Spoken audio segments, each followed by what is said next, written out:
السؤال بتاع البيت المصري كل يوم الصبح قبل ما تنزل تروح الشغل، هناكل ايه؟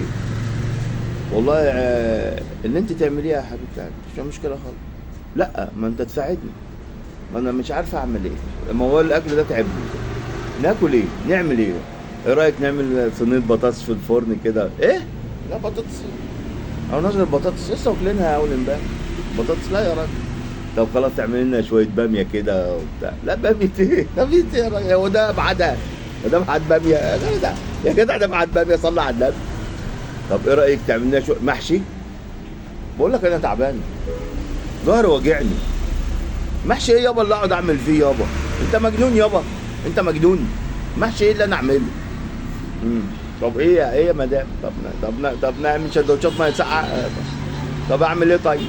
ايه رايك تعمل لنا شويه كشكش؟ ايه ليه يعني مكرونه ويعني رز ويعني عدس بجبه ويعني ملاي وبصل وانت عارف ايه ده موال ده بكا يابا، ده نبعت نجيب ارخص. طب نبعت نشتري كشري؟ لا كشري بره طعمه وحش. اديك شايف حالات التسمم اللي شغاله في الاندومي اليومين دول والدنيا والتيت. ماشي.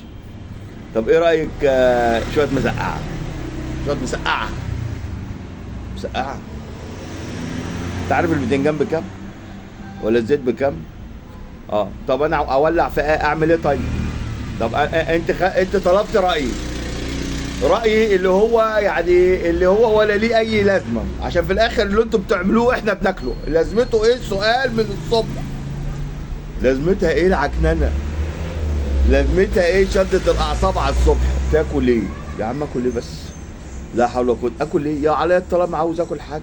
انا بص اقول لك حاجه، انا كرهت الاكل. احنا مش هنعمل اكل يا جماعه، احنا هنمشي على المحاليل. احنا كل واحد كده ونازل الصبح وهو راجع يجيب علبه محلول، يجي يعلقها ويشربها ويريح دماغه. الاكل ده ملوش حاجه، ده حاجات ملوش حاجه. هناكل ايه؟ كل ما تسالها تقول لك ايه هنعمل ايه؟ طب ماشي، انا بدل رايي ما بيتاخدش بيه، ملوش حاجه الصغير.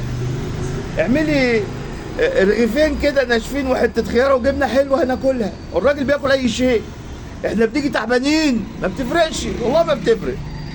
هناكل اي حاجه، لو اي حاجه بايته هناكلها. يبقى من الاول كده عشان الدنيا تمشي. مفيش واحده الصبح تسال جوزها ناكل ايه، انت اللي تعمليه احنا هندفعها. صباح الفل.